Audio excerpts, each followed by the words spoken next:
Hi everyone, welcome to my channel. আমি দোয়েল।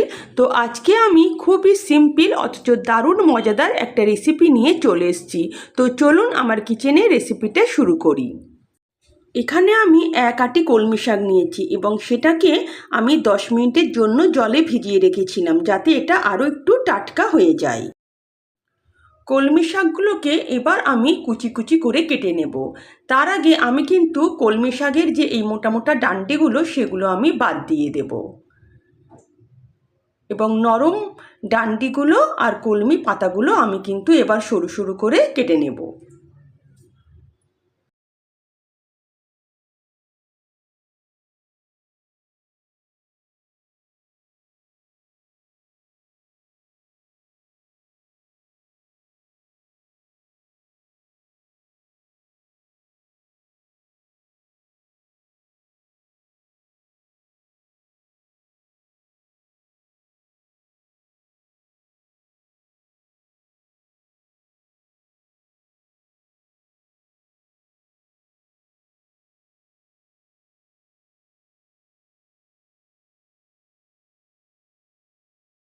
শাকগুলোকে খুব সরু সরু করে কেটে নিয়েছি। এবার এগুলোকে আমি পরিষ্কার জল দিয়ে 2-3 বার ধুয়ে নেব এবং এর জল আমি ঝরিয়ে নেব। ভালো করে ধুয়ে আমি কিন্তু শাকের জল ঝরিয়ে নিয়েছি।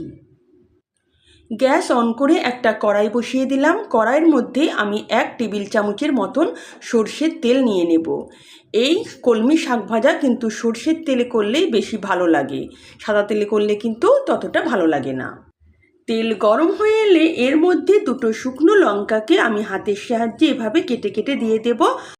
আর দেব একটা বড় সাইজের পেঁয়াজকে আমি লম্বা আর সরু সরু করে কেটে রেখেছি সেটা। পেঁয়াজটাকে এখানে আমি গোল্ডেন ব্রাউন করে ভেজে নেব।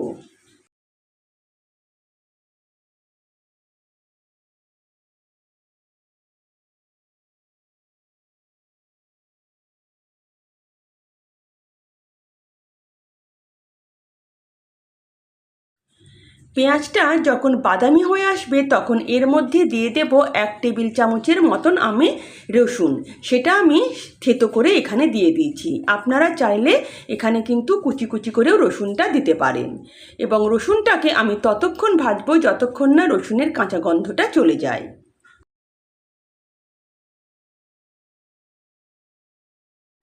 1 মিনিটের মতন রসুনগুলো ভেজে নিয়েছি। এবার এর মধ্যে দিয়ে দেব আমি জল ঝরিয়ে রাখা শাকগুলো এবং শাকগুলোকে ভালো করে পেঁয়াজ আর রসুনের সঙ্গে আমি কিছুক্ষণ ভাজবো।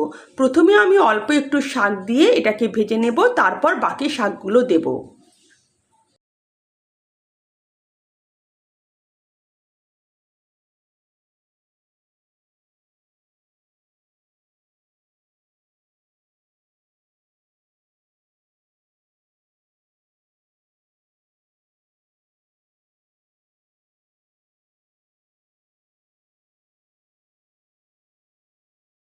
এখন কিন্তু আমি কোনো রকম মশলা এখানে দেব না। এই শাকটাকে আমি কিছুক্ষণ নাড়াচাড়া করে নেব, তারপর আমি ঢাকা দিয়ে এটাকে সেদ্ধ হতে দেব, গ্যাসের ফ্লেমকে লো করে দিয়ে।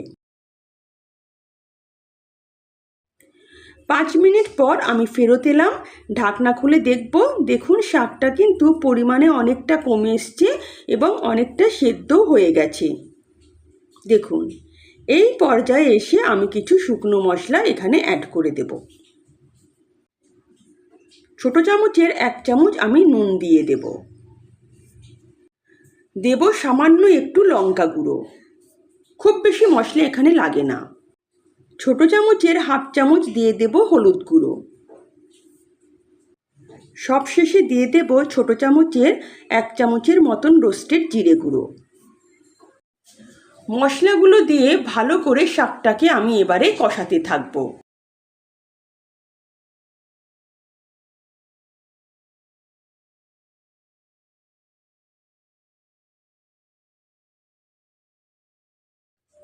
মশলা দিয়ে ভালো করে শাকটাকে এভাবে নাড়াচাড়া করে ভেজে নিতে হবে।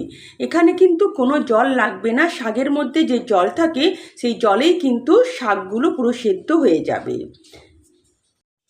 2-3 মিনিট মশলা দিয়ে নাড়াচাড়া করলে শাক ভাজা কিন্তু আমার রেডি। শাক আমার রেডি। এবার নামাবার আগে এর মধ্যে দিয়ে দেব আমি 1 চামচের মতন চিনি। এই চিনিটা দিলে কিন্তু শাকটা খেতে দারুণ লাগে, তাই চিনিটা কখনোই কিন্তু স্কিপ করবেন না। আর এমনিতেই আমরা শাক রান্নার সময় একটু করে চিনি দিই, কারণ শাকে কিন্তু চিনিটা দিলেই খেতে বেশি ভালো লাগে। অল্প মিষ্টি মিষ্টি খেতে হলে কিন্তু দারুণ লাগে। শাক ভাজা আমার রেডি। এবার আমি গ্যাসের ফ্লেম বন্ধ করে দেব। এটা গরম গরম ভাতের সঙ্গে খেতে কিন্তু দুর্দান্ত লাগে। যদি আমার রেসিপি আপনাদের ভালো লেগে থাকে তো প্লিজ আমার চ্যানেলকে সাবস্ক্রাইব করবেন আর পাশে থাকা বেল আইকনও প্রেস করবেন, যাতে নিত্য নতুন রান্নার নোটিফিকেশান সবার আগে আপনাদের কাছে পৌঁছে যায়।